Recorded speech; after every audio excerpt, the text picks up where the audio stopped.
Greetings and good morning. For those of you who don't know, I'm Jennifer Schulberg. I'm a member of the committee that oversees the Beto Chair lectures for this academic year. And before we get started, I have a few announcements to make. If you haven't done so already, please turn off your cell phones so they don't disturb the speaker. I see some smiles out there. Dr. Chambliss has indicated that as he's speaking, you may ask questions at any time. You don't need to hold your questions until the end. Just a reminder that immediately following the Beto Chair lecture, doctoral students are invited to an informative program in the Bates room with Dr. Chambliss. And following that will be lunch at the CJ Cafe. Make sure you sign the sign-up sheet so that you are not charged for your lunch. Having said that, I'd like to welcome you on behalf of Dean Webb, faculty of the College of Criminal Justice, and the other distinguished members from the college and Sam Houston State University. Dr. Bill Chambliss is our fourth and final Beto Chair lecturer for this academic year. He's a professor of sociology at George Washington University, and he's also co-director of the Institute on Crime, Justice, and Corrections. Those of you who don't have a background in the Beto Chair lectures, it started in 1981 when the university received an endowment from the Jesse H. Jones and Mary Gibbs Jones Endowment, also known as the Houston Endowment. The purpose of that gift was to enrich the educational experiences of the College of Criminal Justice doctoral students by bringing in leading figures in our discipline to campus. It was named in honor of Dr. George J. Beto, who was the former director of the Texas Department of Corrections and distinguished professor of criminal justice here at Sam Houston State from 1972 until he retired in 1992. The distinguished lecture series has brought in over 70 leading academic researchers and scholars. Most of these talks are actually available on the college's website. And today, we're proud to add Bill Chambliss to that list. Now, Dr. Chambliss received his bachelor's degree in psychology from the University of California, Los Angeles, and his master's and PhD in sociology with a minor in law from Indiana University, Bloomington. Now, to put the accomplishments of Dr. Chambliss into perspective, I have to point out not only his academic accomplishments, but also his service to the discipline. He has served as the president of the American Society of Criminology. He served as the president of the Society for the Study of Social Problems. He served as an editor or in other editorial capacities for 7 leading journals in sociology, in justice and criminology, as well as several book series. The discipline has not ignored his contributions. They have also recognized him for that. The American Sociological Association awarded Dr. Chambliss the Lifetime Achievement Award.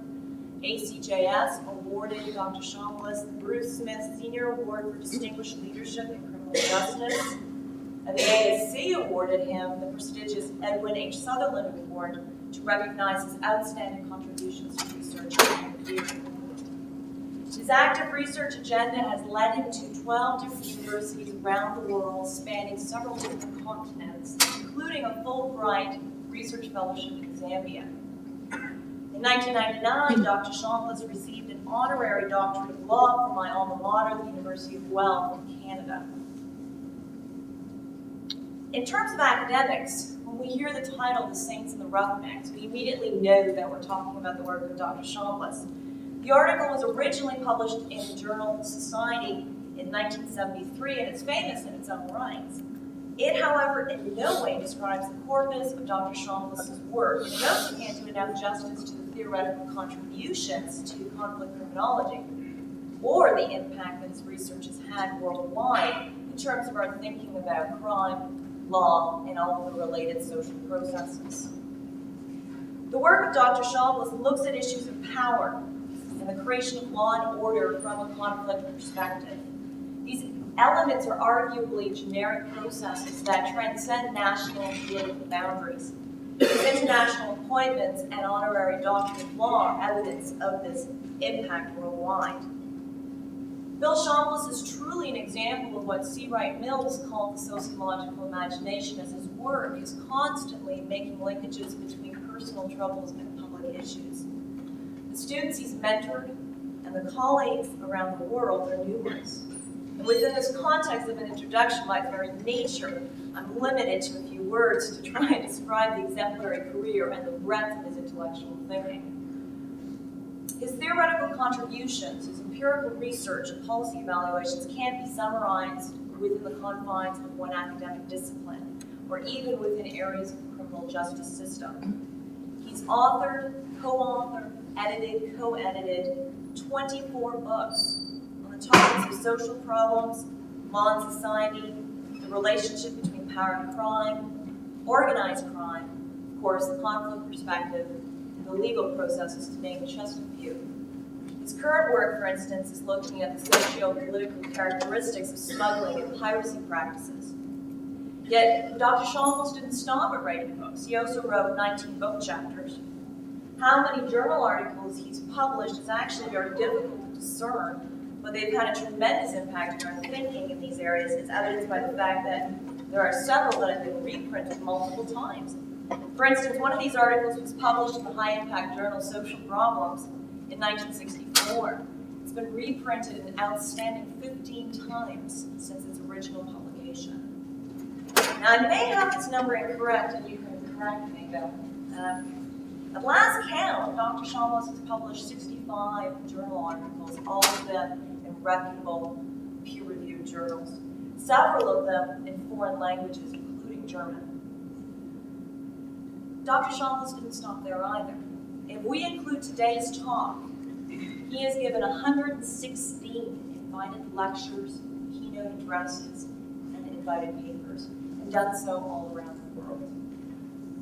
Dr. Chambliss, you are one of the country's leading experts at examining the status quo and questioning taken for granted knowledge. Everyone here in the College of Criminal Justice and Sam Houston State University are very honored to have you here today. Please join me in welcoming today's distinguished lecturer, Dr. Bill Chambliss, whose talk is entitled, What Crime Problem?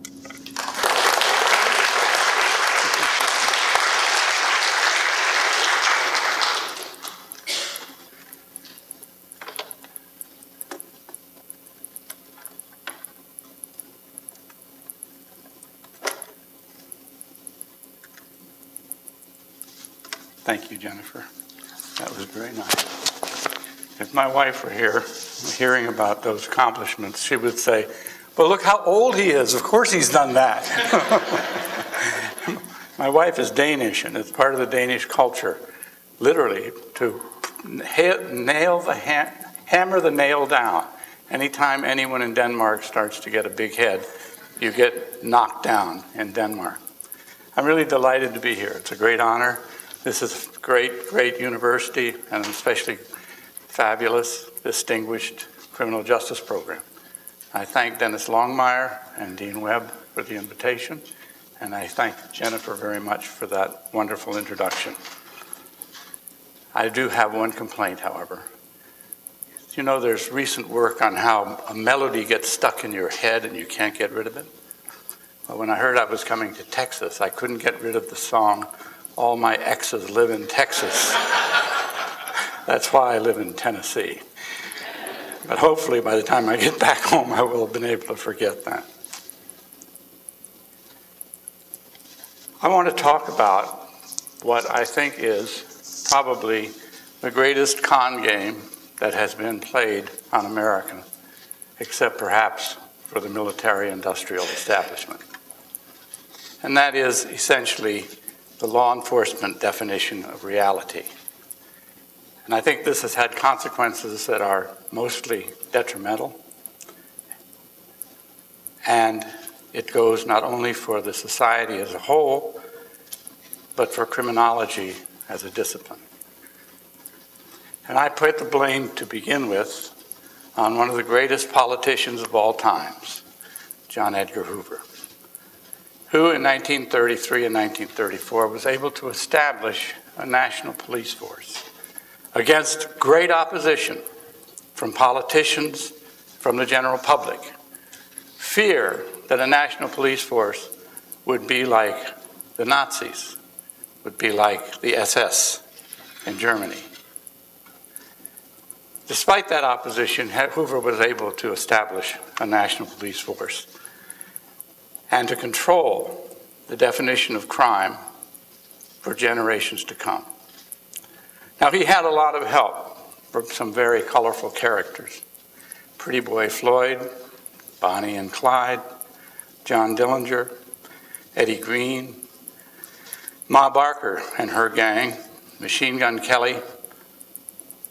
In those years, at the early 30s, these guys were bank robbers.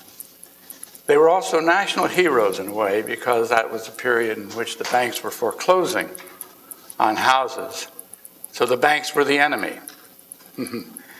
Shades of today, when the banks are again the enemy for foreclosing on mortgages. But we don't have the bank robbers running around that they did at that time. And J. Edgar Hoover used this politically in a very sophisticated way to establish a national police force and also to create what he called the public enemies list, which then was also a way of politicizing and publicizing the dangers of crime and the terrors that went with criminal activities. And then he began to create a report that would determine what kinds of crimes were being reported, publicized, and concerned to the American people and to criminologists. There was a Wolfenson report that came out about this time that said, by all means, we should have a national database on crime, but it should not be controlled by the FBI or any other criminal law enforcement organization, because obviously they would have a vested interest in showing crime to be of a certain type and of a certain quality and of a certain quantity. Because if they could convince the politicians that crime was rampant, that we were all in danger of being raped, mugged, and killed, then their budgets would go up and they would have larger amounts of money to spend. And so in the course of this, the FBI created the Uniform Crime Reports, despite the Wolfenson report saying this should not happen. Again, a testimony to Hoover's incredibly brilliant politicizing.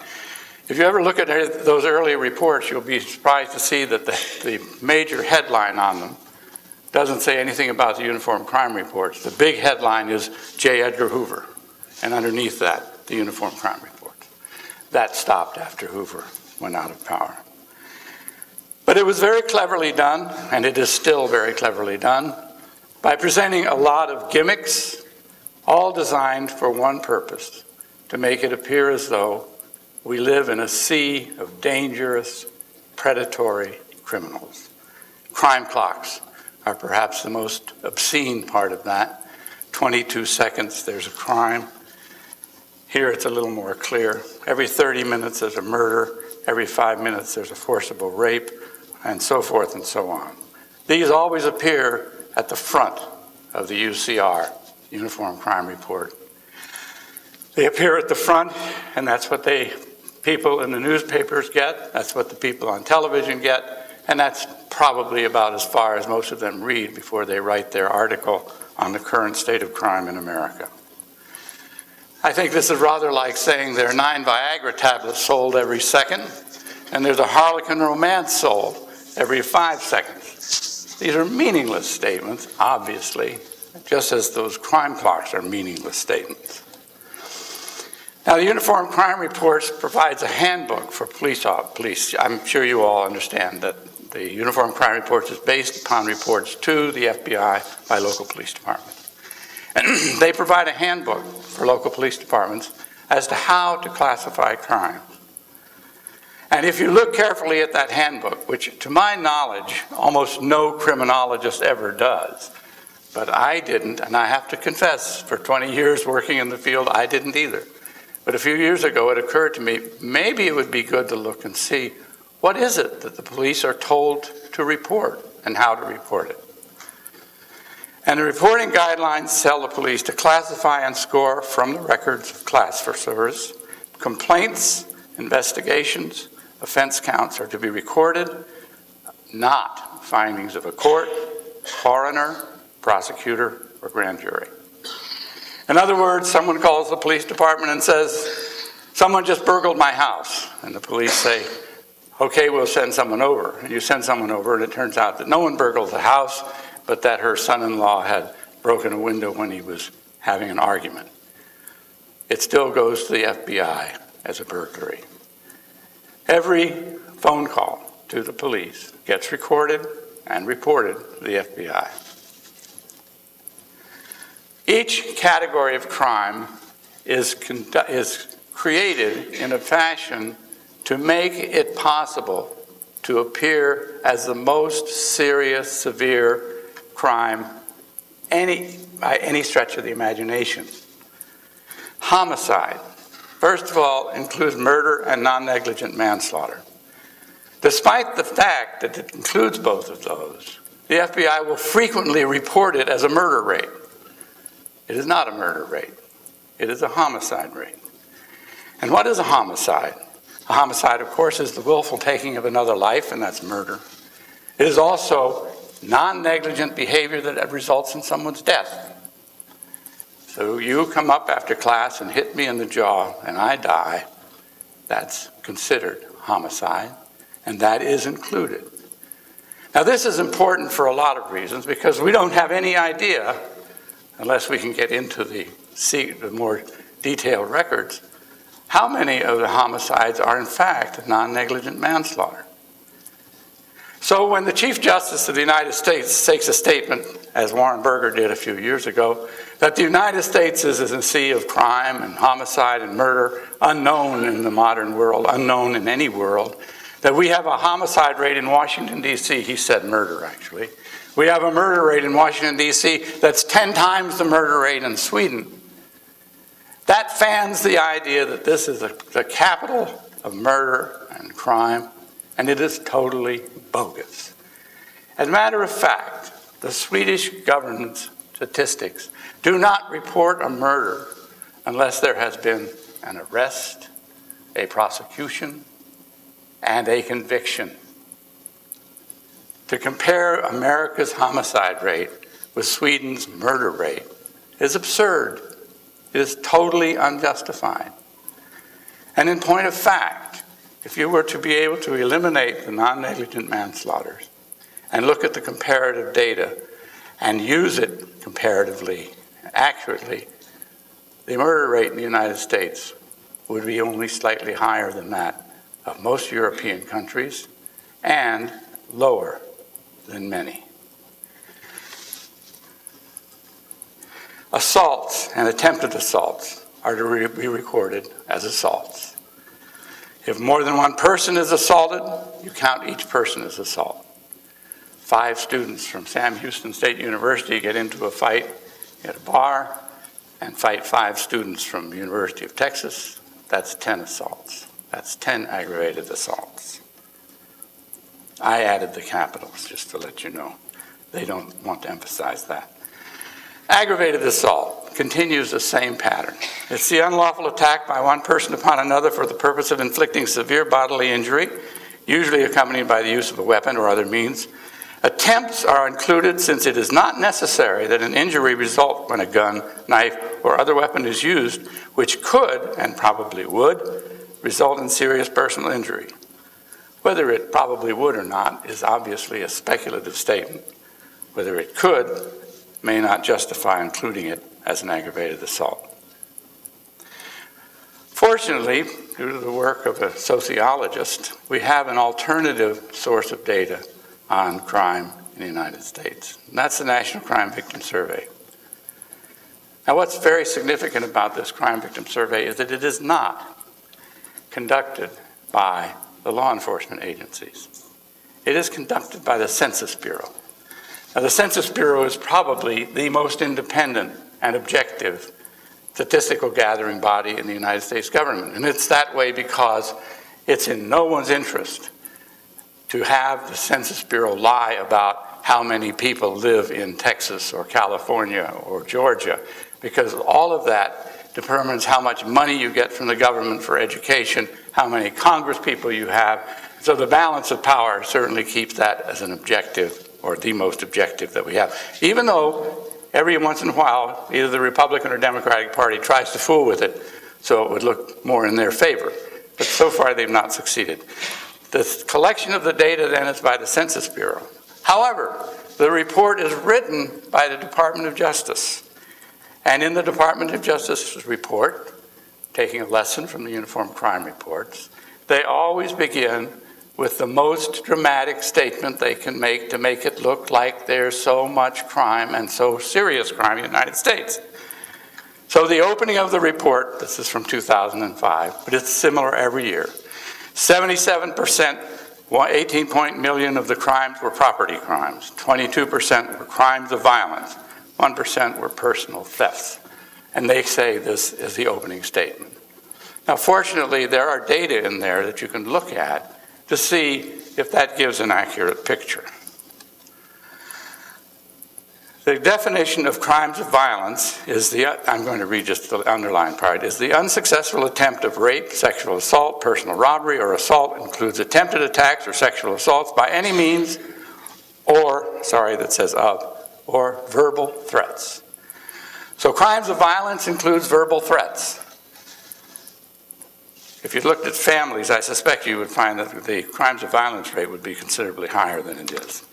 Looking at these in detail and checking out to see of these crimes of violence and other types of crime, what is, I hit something wrong. Let me see if I can. What? Hit escape. Just hit escape. Hit ESC? Wow. Maybe I should do that too. Okay. If you look at the seriousness of offense and you break it down in terms of the National Criminal Victim Survey, what you see is that in every instance, except for completed rapes, the less serious offense accounts for the vast bulk of the crimes that are included in either property crimes or violent crimes. Not only that, if you look at property crimes, 75% of the property crimes are for items that cost less than $250. Have you replaced the hubcap on your BMW lately? Have you replaced your iPod that got stolen? It's very little theft to account for $250, yet that goes as serious theft. That's that table that I just told you about.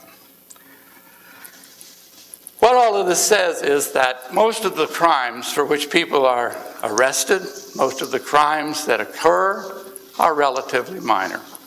The property value lost is minor. The seriousness of the violence is minor. The hospitalization is minor. It is, for the most part, petty crimes. Austin and somebody did a study in prison and compared public opinion surveys of what's serious and petty crimes with the people in prison. They found that over 50% of the people in prison were in for crimes that the general public said were petty crimes. We're talking prison here, we're not talking jail. And only about 5% were in for what the public considered very serious crimes. As you all know, I'm sure the crime rate in the United States has been going down steadily based on both the UCR and the victim surveys. Now, in my conspiratorial fashion, I suspect that the UCR's decline in crime rates might well be reflective of the fact that once the victim surveys were started, it was going to look pretty foolish if the FBI kept saying crime was going up when the victim survey showed it going down. I have no evidence for that. Property crime, the same way. Households, crime going down consistently, substantially. But the incarceration rate, as I know you already know, has gone up dramatically. That's the jail incarceration rate. The other was the prison incarceration rate. And why is that the case? Well, it's the case primarily because of the incarceration of people for violating drug laws. If you look at this, in fact, the property crime incarceration rate and the violent crime incarceration rate follow the same trend as the crime rate and the victim surveys does. But the incarceration rate for drugs is dramatically increased.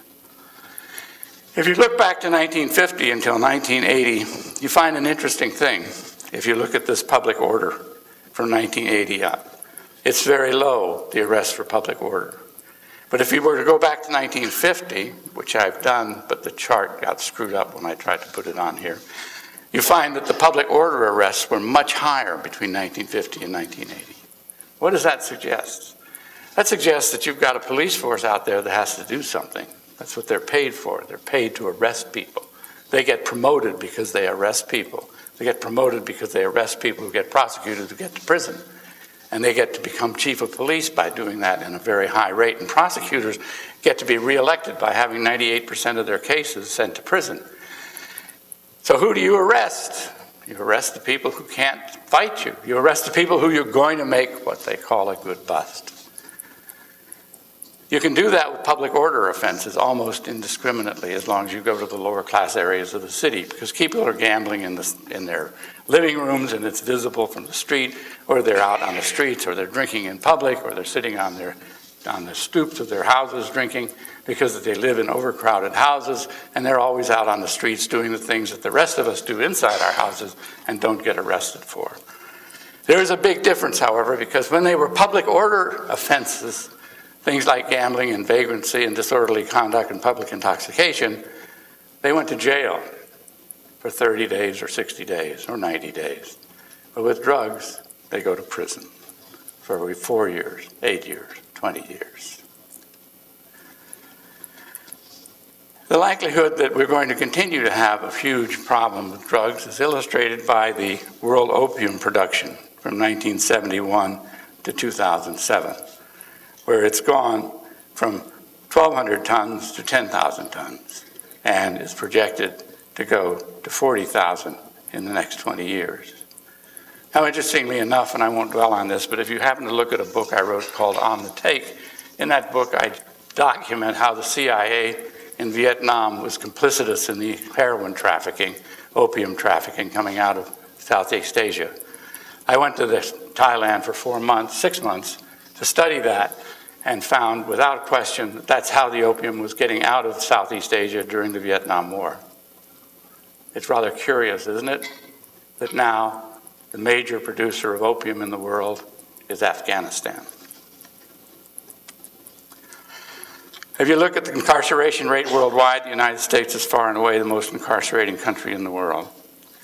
That's the 1992 data, that's the 2006 data, the United States and Russia and Ukraine. But notice these countries in Europe, Sweden, France, and Germany, how low their incarceration rate is.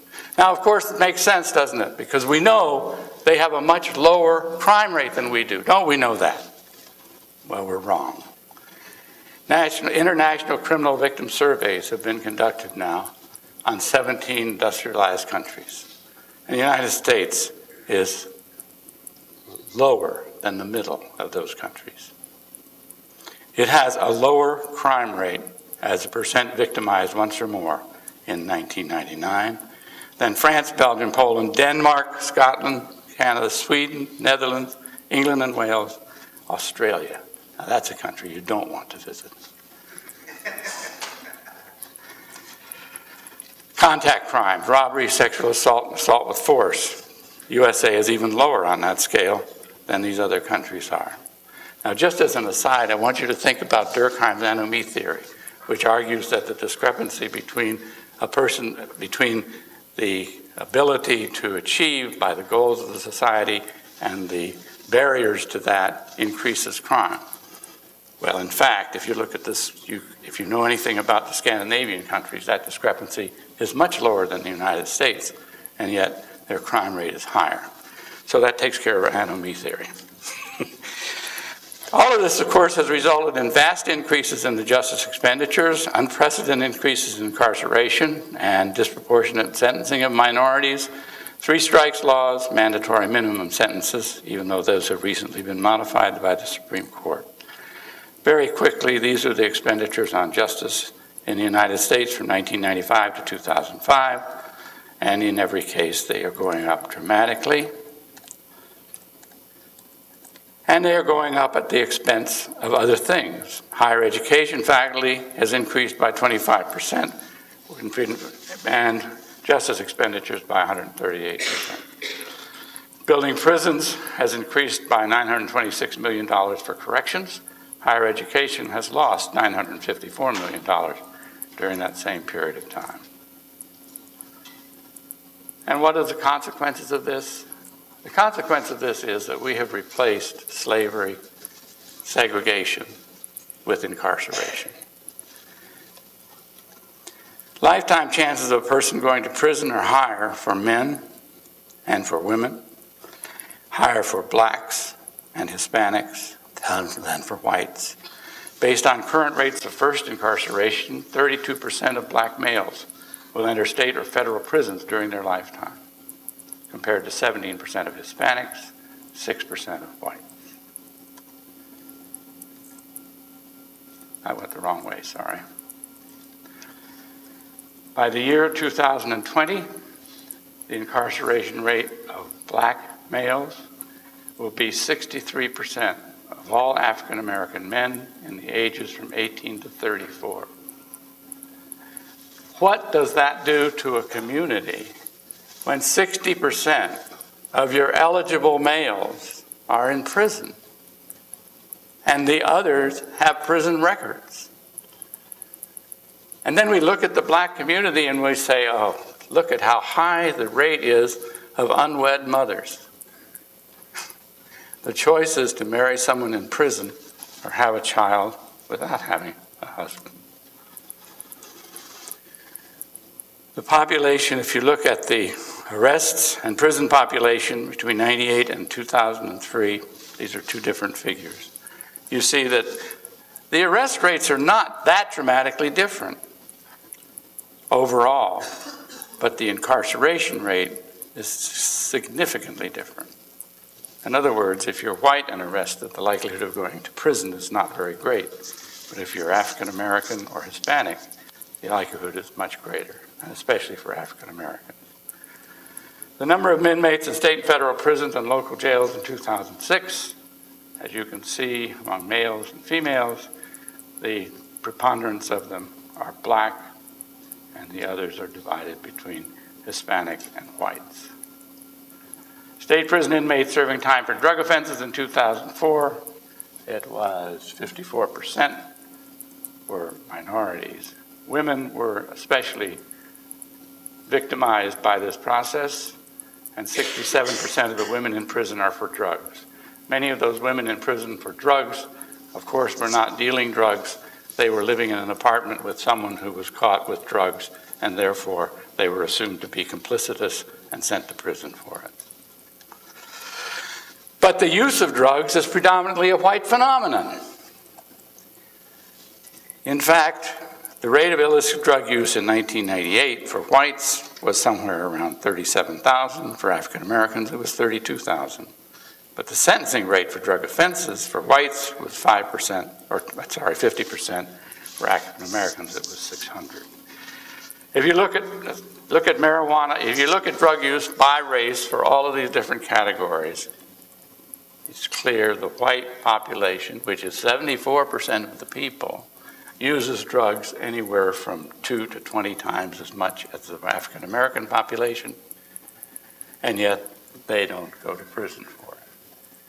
If the police wanted to look for drugs, I won't say Sam Houston State University because I'm sure this is an exception, but if they wanted to look for drugs in Washington, D.C., they could come to George Washington University and they could make more arrests in one evening than they will make in a whole week going to the ghetto to find people with drugs. And they will make more arrests of people selling drugs and making thousands and thousands of dollars a week. But they don't come to George Washington University or Georgetown University or any of the other universities in Washington, D.C. For good reason. I talked about before, you won't make good busts. You'll make bad busts, because you'll have a criminology professor testifying that they shouldn't be punished, and you'll have lawyers from New York coming down, and they will be paid $400 an hour to defend their students. And these kids won't go to prison. They won't even probably have a record. So that's not a good bust, and no reasonable police officer wants to waste his time arresting students at the university. I call your attention especially to crack cocaine, which is, of course, as we all know, a black drug, right? But not so. the usage of crack cocaine. These are 2 different years. In 1997, 2.9 rate for whites and 1.3 for blacks. These are high school students, 12th grade. The same patterns hold for adults between 18 and 35, and then for older adults as well. On the other hand, there is a great deal of crime in the United States, and there's a great deal of crime that affects more people's lives more detrimentally than most of the crimes reported in the UCR, and most of the crimes for which we have a huge police force and a national police force. I just looked at the New York Times one day just to see what kind of crimes had occurred that day. I didn't select this. I didn't look through 10 days to find the right day. I just picked a day out just before I came down here to see what was listed. And the grand juror in New York was arrested for providing information to defendants. Universal Music Group, largest company, settled a case in which they for $12 million. George Bush was accused of violating the law authorizing the National Security Agency. A Catholic priest, the Reverend Gerald Robinson, was found guilty of murdering a nun 26 years ago in what another priest described as a ritual killing. A Korean scientist who forged research results on stem cell research was indicted on charges of violating bioethics laws and embezzlement. There are many serious crimes in the world, and criminologists, for the most part, ignore them. If you look at the Criminology Journal, we have hundreds and hundreds of articles testing social disorganization theory, life course theory, differential association theory, social control theory. Does the Richmond survey support social control theory or differential association theory? And the arguments go on and on and on. All of these are psychological theories trying to find out why some people commit crime and why others don't. In my view, a fruitless task. We've never come up with a theory that could do that. And it's a psychological question, and psychologists haven't come up with a theory to do that, except tautological ones, which is also what criminologists managed to come up with. Why criminology should think that it could come up with a general theory of human behavior when psychology can't, it's kind of a mystery.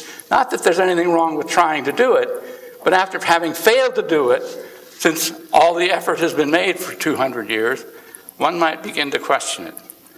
On the other hand, studies of genocides, crimes of war, war itself, corruption, bribery, these kinds of crimes, white-collar crimes, corporate crimes, are far more ubiquitous, far more serious, far more in need of systematic research. Also, these crimes raise questions about all those psychological theories, don't they? Can we really say that the people at Enron who engaged in systematic fraud to the tune of some $500 million of debt, that they were doing this because they lacked proper social control mechanisms? I mean, if they did, how the hell did they become chief executive officers of Enron? Well, maybe that is how they became chief executive. These theories, if they're put in broader perspective, cease to make any sense whatsoever.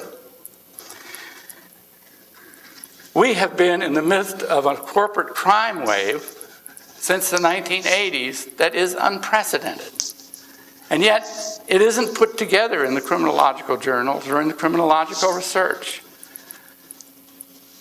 To those of you old enough to remember, the Bosky penny stock scandal, for which Bosky went to prison, was a scam based upon insider trading information and misinformation to possible stock buyers in order to raise the price of penny stocks and then sell them at a huge profit. Following that, almost before that was completely settled, we have the savings and loan crisis. Calavita, Pontel, and Tillman have done an excellent book called Big Money Crime, detailing that. The estimates are that that has cost the public anywhere between $700 million and $2 billion if you count the interest rates. But the $700 million was direct costs from the savings and loan crisis. Then we have the corporate earning fraud. We have the Enron Corporation, which costs all of its investors millions and millions of dollars, cost the public billions of dollars to pay off retirement funds that were guaranteed by the federal government that could not be paid because of the scandal. The fraud was instrumental and institutionalized in the Enron Corporation with the cooperation of the Securities and Exchange Commission, which was supposed to be overseeing these kinds of transactions. I just went, I'm not sure, I think I have to scroll down. Anyway, maybe this is separate. Anyway, I just went through and listed some of the more important corporate scandals, all of which involved fraud. Most of the fraud, but not all of it, there were many different facets of the fraud, but most of the fraud had to do with lying about their income. Now, I have to go back to Enron because they were very, very clever. They did what's called mark-to-marketing accounting. What is mark-to-marketing? It's a special kind of accounting that's supposed to apply to very unique firms, but Enron used it for their firm, and they got SEC approval to do it. I'm going to be conspiratorial again. And Kenneth Lay of Enron was one of George Bush's best friends and most heavy financial supporters for his campaigns for governor and for president. Enron was able to get the SEC to agree that if they signed a contract for $2 billion in 1995, they could claim that as income for 1995, even though they weren't going to deliver the goods for the next 10 years. So they didn't have a profit of $10 billion in 1995. They had a profit of $1 billion because it was going to be $1 billion a year for 10 years. But in order to raise their stock prices, they claimed it using mark-to-market procedures as income for 1995. Now, what is this essentially? This is the pyramid scheme, because it means next year, in 1996, you've got to raise $20 billion in order to be able to say that you are still making a $10 billion profit, because in fact, you claimed the profit. The $1 billion that comes in the next year, you cannot claim as profit because you claimed it the year before, which means that that $1 billion you have to be able to account for with another addition, and you keep building that scheme and building, and eventually, as all pyramid schemes do, it collapses, and it did, and these chief executive officers, Fastow and Kenneth Lay, were tried, some sent to prison, some are still being tried. But they weren't the only ones doing that. Reliant Energy Services did that. WorldCom did that to an even greater loss than Enron. Computer Associates, Putnam Investments, Bank of America, Market Timing, Arthur Andersen, and Riggs Bank, Microsoft, Northrop, all of these companies fined billions of dollars because of fraudulent bookkeeping, among other things. But Martha Stewart was insider trading. That probably shouldn't be in the same category. Besides, it hasn't hurt her, as you may have noticed. This just emphasizes the fact that these kinds of crimes, now I'm talking about the financial crimes before, but the safety crimes, which are also generally ignored by American criminologists, are much more disastrous, kill more people, and almost all of them are due to a violation of health and safety regulations. All of these crimes, from violations of health and safety regulations to committing fraud to using procedures for accounting that are illegal, all of these crimes could be found before they happen, before bankruptcy, but they aren't. The corporations are allowed to do this without oversight, and before the public could be hurt, they could have been stopped. None of these corporate failures of the 1990s and early 2000s need to have happened if there had been proper government oversight of these activities. And there are laws providing for that oversight. But we're increasing the police on the streets. We're not increasing the police policing the suites. Then there's a case study I have of a career criminal, the General Electric Corporation. I did this during the years that Jack Welch was CEO of GE, because Jack Welch is revered as one of the great chief executive officers of all time. And during his tenure at GE, we don't have time to go through all of it, the number of crimes for which GE was found guilty and paid huge fines is astounding. So starting in 81, going through, I don't know whether you can read it or not, but you can just get an idea. Stealing trade secrets, negligence, negligence, violating antitrust laws, securities fraud, libel, reckless conduct, manslaughter. 3 strikes and you're out, General Electric. Fraud, water pollution, theft, fraud, on and on.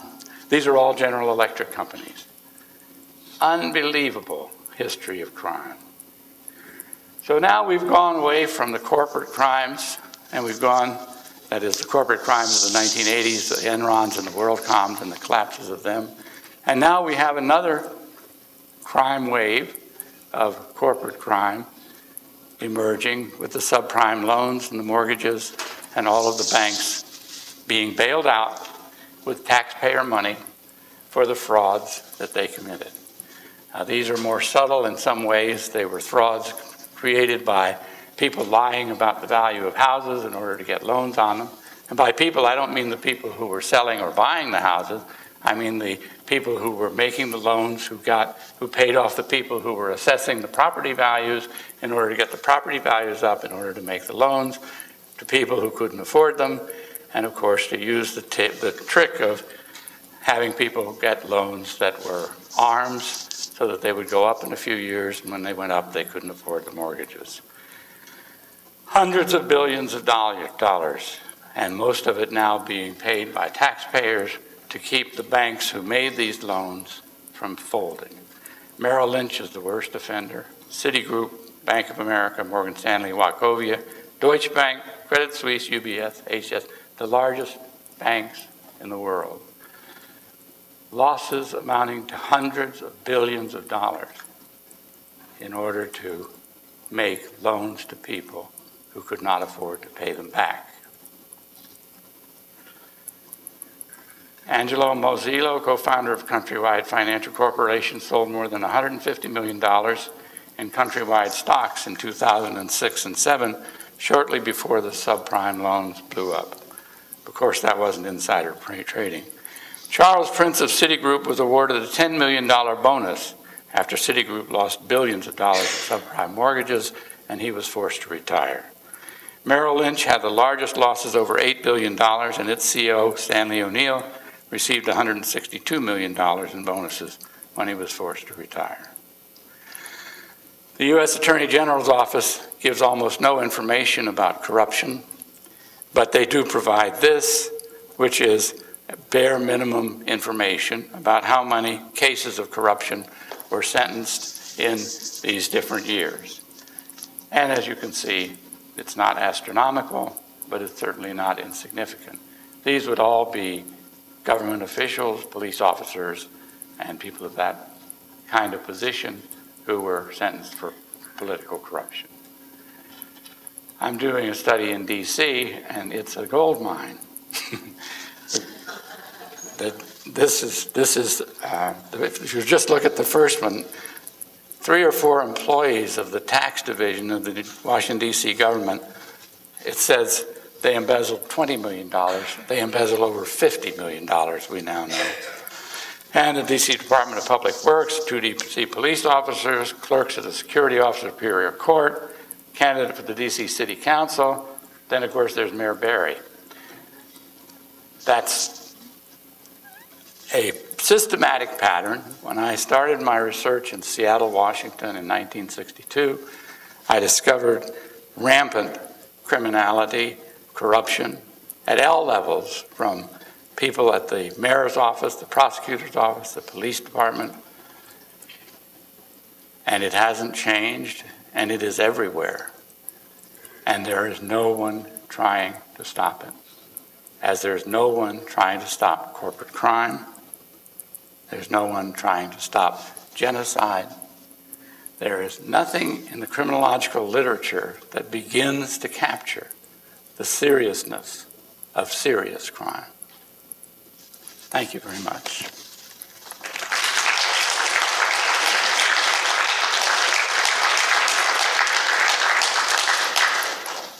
How do I turn this off? Just close it. Oh, will it close? Will it? It doesn't stop that. Oh, yes, it does. Okay. So I'm happy to take questions, arguments, anything but lynching. Yes.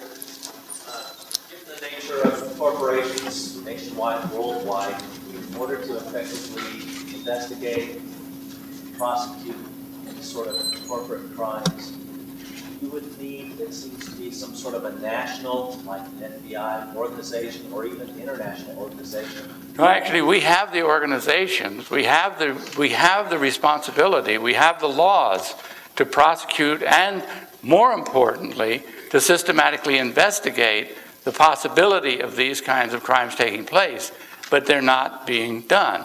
That's the point of it. Almost every instance of these massive corporate scandals, crises as they call them, could have been stopped, and there were people to stop it. The Andersen Corporation was the accounting firm for Enron. The Andersen Corporation's responsibility, its fiduciary legal responsibility, is to check the books of Enron and any company that it is the accounting firm for to be sure that they are accurate and that the statements coincide with what money is coming in and what money is owed and all of these things. Now, the Andersen Corporation got bribed by Enron, which made it difficult for them to perform their job. In fact, in one case, an Andersen employee came back to Andersen and said, "These guys are lying." She was fired from the Andersen Corporation. Now, some employees of Andersen are being tried for having done that too. But there is the Security and Exchange Commission that is supposed to oversee these kinds of things, but they simply don't. They even have the human power to do it. They have enough people to do it. The safety and health regulations, they don't have nearly enough people to inspect the safety features in corporations and in industry. So there certainly needs to be more funds provided for these kinds of checks. But even though there may not be the funds, they still don't do their job. The problem is co-optation. As Andersen was co-opted, as the Health and Safety Division is co-opted, the problem is a systematic attempt to see that the rules are followed, and there is no systematic attempt to do that. All of the corporations that I listed, the only reason that we know about them is they went bankrupt. It's not that they were discovered. It's not that anyone went into WorldCom and said, "You're cooking your books, and you shouldn't do this." That didn't happen. WorldCom went bankrupt. Then they went in and said, "Well, you were cooking your books, that's why you went bankrupt."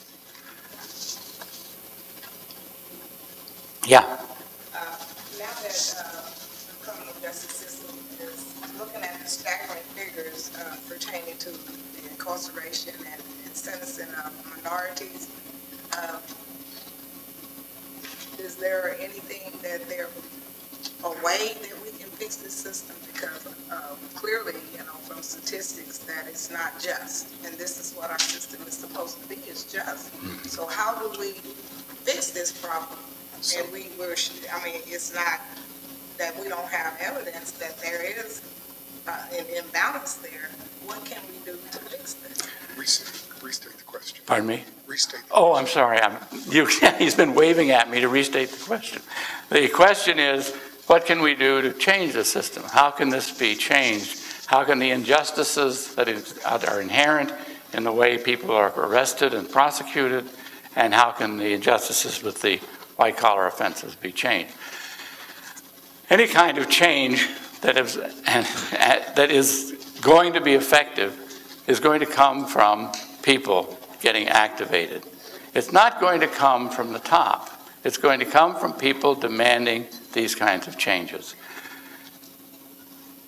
The immediate problem for the discrimination against minorities is the drug laws. Almost every European country has changed their policies to what's called harm reduction, away from criminal enforcement for drug violations. All those countries that have done any kind of studies find that to be a much more effective way to deal with drugs. People who are themselves addicts are treated as problems for the public health service, not as problems for the criminal justice system.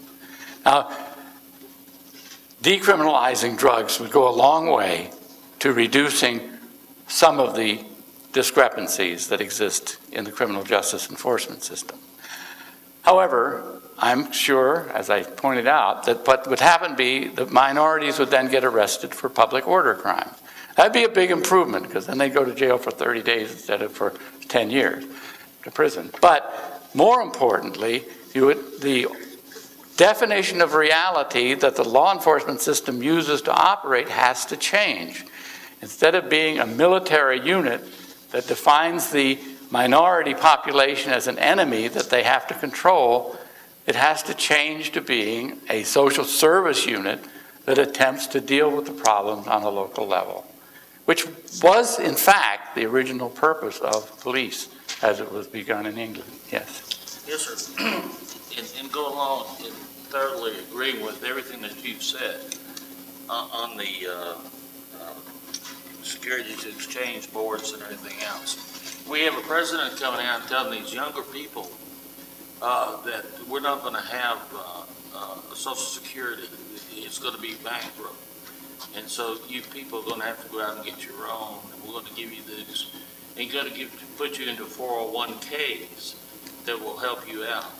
Well, these 401ks are on the stock market, and these corporations are giving false propaganda on their companies, to the people that are putting their money into this. So, in essence, the government is telling these poor kids, go out and get into these 401k plans, because there won't be Social Security, and there can be Social Security. But but all the criminal stuff that's going on here, you're going to lose all your money anyways.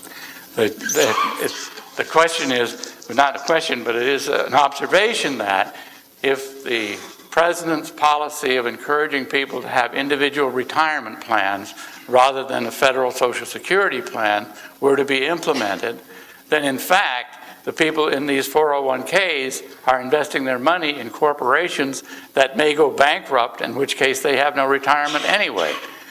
That, in fact, is what happened with Enron. Enron, even after the CEOs were well aware that their company was probably going to go bankrupt, continued to tell its thousands of employees, put your retirement money into Enron stocks. And they did that so the Enron stocks wouldn't decline in value. And the company's employees believed in their company, and they put it in Enron stock. And when the stock went from $90 a share down to $2 a share, as happened with Bear Stearns as well, it was worth nothing to the retirees, people who thought they were going to have $30,000 a year. And we're not talking about vastly wealthy people. The people who thought they would have $30,000 a year to retire on ended up with 5 or 6. Now, some of that was guaranteed by the federal government. And so that some of it was replaced by the federal government's guarantee of a pension plan.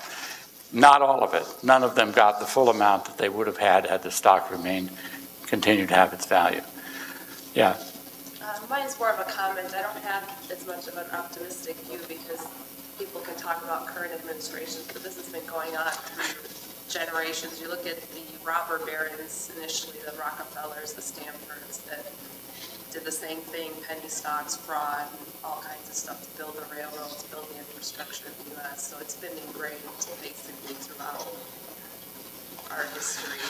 Yes, the observation is that this is not new. This didn't start in 1980. It started in 1880, if not before 1880, at the robber barons and the like. I do think there are things that can be done, however, and I'm an eternal optimist. But for one thing, much of the reason why these corporations are not systematically watched is because of the campaign contributions that goes to politicians, which the politicians have to have in order to run for election. So there is a simple solution, federal financing of campaigns with no private financing of campaigns. Cunningham, I didn't mention Cunningham, congressman from California. He was my hero, because he was so honest that he had a list that said, for $50,000, you can get a defense contract for $1 million. And for $100,000, you can get a defense contract for $2 million. And if you buy me a house, you can get a defense contract for $5 million. And he had a list that he wrote out. Now, I think that's an honest congressman. he's also going to prison. But You were one of the early pioneers in self-report research, so you know how widespread illegal behavior can be. And I have to wonder, when you're looking at corporate corruption, when you're looking at government corruption, is this something that is special, that is greater criminality among these individuals, or does it just reflect a more widespread phenomenon of criminality among the general population, and it's just focusing here? the question is this pattern of criminality among corporations, and I would say congressmen and politicians, is that unique to them, or is it just part of the epiphenomenon of the fact that everyone commits crimes, and the kinds of crimes people commit depend upon their place in the society and what kinds of criminal behavior is available to them? I think it is important to remember that not everyone does this. Not every CEO at Enron engaged in these activities. There was a relatively small handful. If you looked at the whole number of CEOs at Enron, as far as we know, it was maybe 10% of the Enron CEOs. They happen to be the most powerful ones, the ones at the top. But the rest of them, many of them didn't do it, refused to do it, could see it happening and didn't do it. And it's the same thing when you talk about crime in the ghetto. Most people in the ghetto are not committing these crimes. There are some who are, but most of them aren't. So it's kind of a paradox, because your point was quite right. If you look at surveys of people and asking them, have you ever committed these kinds of crimes, you find that the American public is extremely criminal prone. Everyone commits serious crimes, many of them over and over again. Then there are some who commit more serious crimes, and there's some white-collar criminals who commit more serious white-collar crimes. I don't know how you make sense out of that, and I certainly think you can't make sense out of it in any contemporary criminological, psychological theories about why people commit crime, because everyone commits crime. Furthermore, we have to recognize that crime is a political phenomenon. What constitutes crime is not determined as is biology, it's determined by a political process. So that at the outset, to think that we can explain that in terms of theories that are based upon the fact that politicians have said these things are to be punished by imprisonment or fine, doesn't make much sense. So the point of that, I guess, is that we study these things to find out what are the structural dynamics that lead to these kinds of phenomena taking place. What is it about the corporations in America and the way they work that leads to this constant crime wave among these corporations, this ubiquitous criminality? What is it about the electoral process that leads to ubiquitous criminality among the elected officials?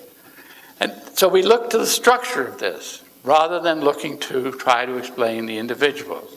The difference between Cunningham and Ted Kennedy, is that really that great? Now, I don't know of all of Ted Kennedy's crime, and I'm not even sure that this technically is a crime, but when there was an oil baron trying to get a contract for a pipeline from the Caspian Sea, and I don't know if you know it or not, but the greatest natural gas reserves, the largest natural gas reserves in the world are in the Caspian Sea.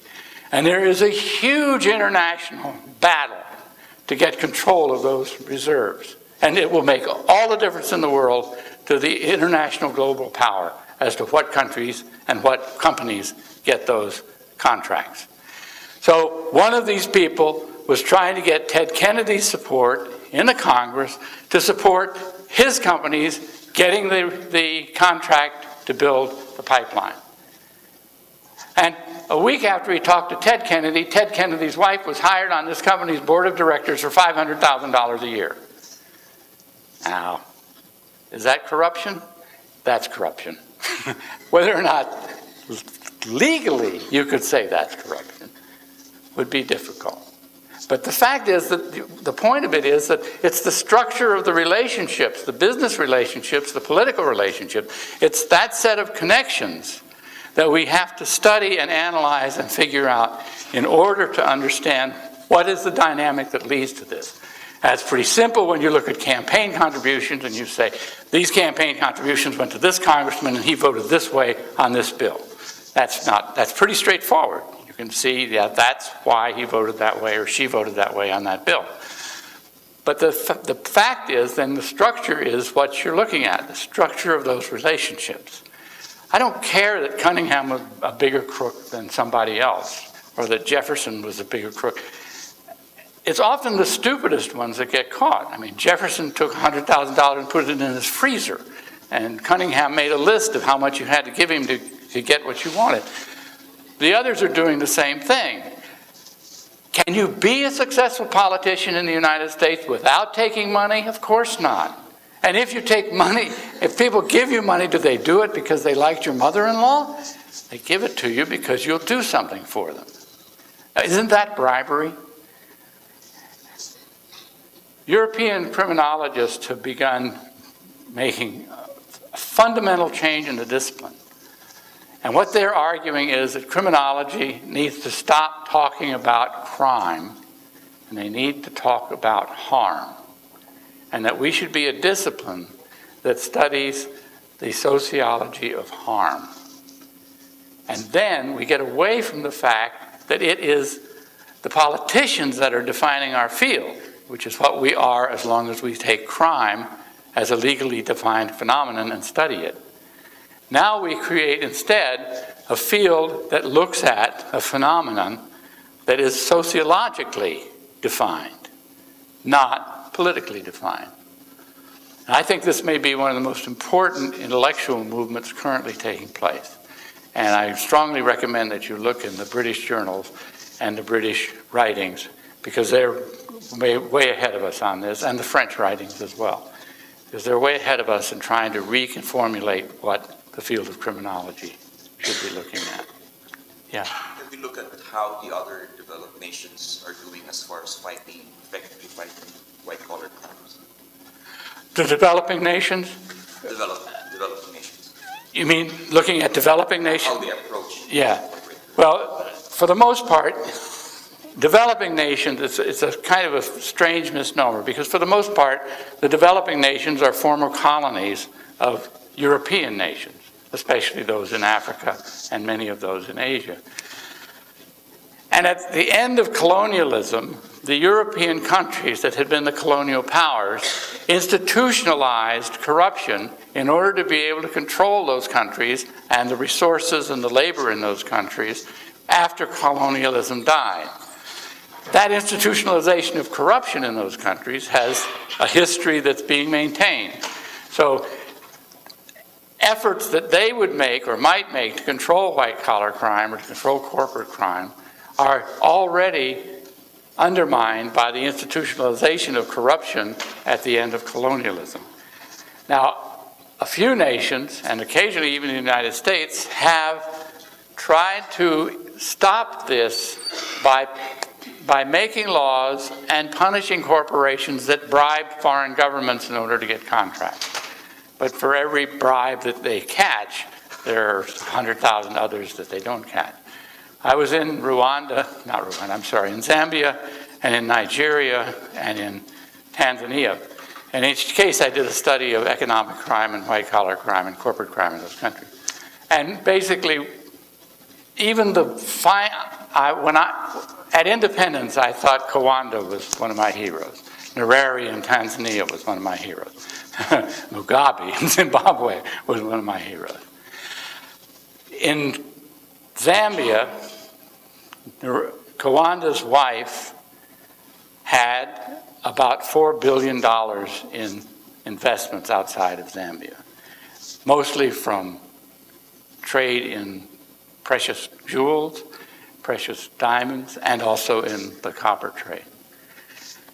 Now, the problem that is inherent in this is that in these countries, if the leader does not take advantage of his or her position to protect themselves, when they cease to be leaders, they are in danger of being killed because of the dynamics of it. Obama's father became a politician in Kenya. And if you've read Obama's biography, he talks about the fact that when his father's party lost power, or his ethnic group, he was reduced to poverty. So the people, we're looking at the structure again. The people in these countries that have positions of power, if they lose power, they are in danger of being impoverished. There aren't alternatives for them. So the structure is there, the incentive is there to create corruption as institutionalized part of the government. I am absolutely convinced Mugabe would give up power tomorrow, but he knows that he and his family will be killed as soon as he does, and everyone who supported him will be killed as soon as that happens. And so at 85 or whatever he is, he's going to hold on to it till he dies. So again, there's a structural relationship there that is what has to be changed. That has to be changed fundamentally in order for the governments to take control of the process. Now, Tanzania is a little bit of an exception to that, as is Botswana, for reasons that are somewhat peculiar to those countries. They were able to not institutionalize that kind of corruption, partly because Tanzania didn't have any resources, so that the Western countries didn't pay that much attention to Tanzania. In Botswana's case, it was because they were relatively independent from colonialism at independence, so that these countries are very different in terms of their ability to make those decisions. But those that were still under the yoke of colonialism in the 1960s who became independent, in fact, were not able to do much. Yes? In response to the Enron scandal and other corporate scandals, Congress passed the Sarbanes-Oxley Act, which requires securities lawyers and other corporate lawyers to report corporate fraud by their corporate clients to the Securities and Exchange Commission. Do you think this would be effective in preventing similar occurrences like Enron, given the current legal and corporate culture in the United States? Could you understand that? I couldn't hear that. In response to the Enron scandal and other corporate crimes here in the United States, Congress passed the Sarbanes-Oxley Act. It requires securities lawyers and other corporate lawyers to report corporate crimes by their clients to the Securities and Exchange Commission. Right. So that was a response to those scandals. Do you think that law would actually be effective in preventing similar occurrences in the future, given the nature of the legal, corporate culture here in the United States? Do you think it would be effective? The question is, would it be effective, particularly the law that required lawyers to report? Corporate securities lawyers. Pardon me? Corporate securities lawyers. Right. To prevent, insider trading. Right. By their clients. That would be require the lawyers who were lawyers for corporations to report to the Securities and Exchange Commission if they were aware of it. Well, yes, I think that could be effective in a lot of ways, but it won't be enforced for several reasons. First of all, because there is the lawyer-client privilege, and the lawyer-client privilege will be protected by the American Bar Association, so that the lawyers could not make that without violating the lawyer-client privilege. The second reason is because there's tremendous opposition to it, precisely because it would be an effective tool to reduce some of this corporate criminality. So the likelihood that it's going to be an effective law is very, very slim. Though that's what has to happen. I mean, of course, the fact that that one may not be effective doesn't mean we can't and won't and shouldn't keep trying to create laws that would more effectively curtail the criminality of corporations. It is going to be through the legal system that happens, ultimately. Are you in charge? I'm taking control. Take control, then. Anybody have final questions, observations, comments, concerns? Okay, we're gonna suspend now. Doctoral students in the Bates room at 11. Follow up on this, ask other questions. Thank you very much. Thank you. Appreciate the time.